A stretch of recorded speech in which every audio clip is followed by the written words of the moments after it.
नाज़नवा खे ॿुधाईंदा आलू त ठुल में पुलिस पारां माल पिड़ी बंद कराइण सबबि वापारी सरापा एहतजाज में ॾिना आहिनि। उन मौके ते वापारियुनि आवाज़ टीवी जे रिपोर्टर हफ़ीज़ सुमरो सां कहिड़ा वीचार वंडिया आहिनि, अचो त ॾिसूं। इन्हनि सां नाइंसाफ़ी पूरो 20 ॾींहंनि खां वठी 25 ॾींहंनि खां लाठी चार्जर पुलिस नाजाइज़ियूं वापारी वेचारा 500,000 कमाइण वारो ॿारनि बच्चनि जो रोज़गार करण वारो उन्हनि सां ही कहिड़ो ज़ुल्म आहे, उन्हनि जो ॾोह कहिड़ो आहे, उन्हनि जो कसूर कहिड़ो आहे, वेचारा पंहिंजे रोज़गार सां छो ज़ुल्म करे थो गरीबनि खे। को गरीब लेली छेली खपाए, को दवा वठे थो, को दारू वठे थो, उहे काॾे वञनि जेको बात सवलो कोन्हे को जो असां हिते वञूं 500 किरायो भरे पारूं हिकिड़े खपायूं हे वयल असां सां ज़ुल्म आहे। सही असां इंसाफ़ कयो वञे। 15 ॾींहं खां वठी ही असांजी मालपीड़ी बंदि आहे।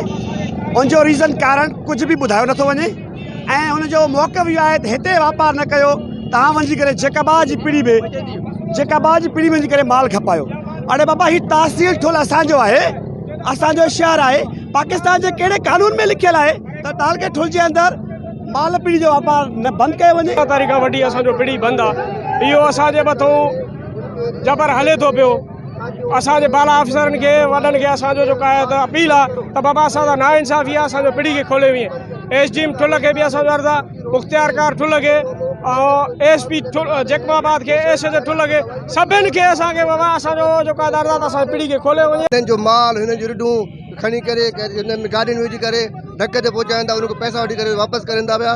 असां हिन गवर्नमेंट खे पुछणु चाहियूं था जेकॾहिं इहा पॉलिसी आहे, ओवरऑल पॉलिसी आहे, ॿी जाइ तव्हां बंदि करायो था त तव्हां लेटर अची असांखे ॾेखारियो। असां ग़रीब वापारी घर खां निकिरी पंहिंजे बचनि जे गुज़ारे जे लाइ निकिरी ईंदा आहियूं। असां ग़रीब माण्हू को 500 रुपयो कमाए, को 300 रुपयो कमाए, अटे जो किलो वतियूं घर वेंदा आहियूं। असां सां अहिड़ो नाइंसाफ़ी थिए थो, कहिड़ो गुनाह आहे असांजो। ठुल जे पीड़ी में असांजो रोज़गार आहे, पंहिंजे बचनि जे लाइ रोज़ी खां अचो था, कंहिंखे तव्हां ॾियूं को ॿुधण वारो न आहे। कंहिं वॾेरे खे चओ बि उहो ॿुधण वारो न आहे, कंहिं अफ़सर खे चओ बि उहो बि ॿुधण वारो न आहे।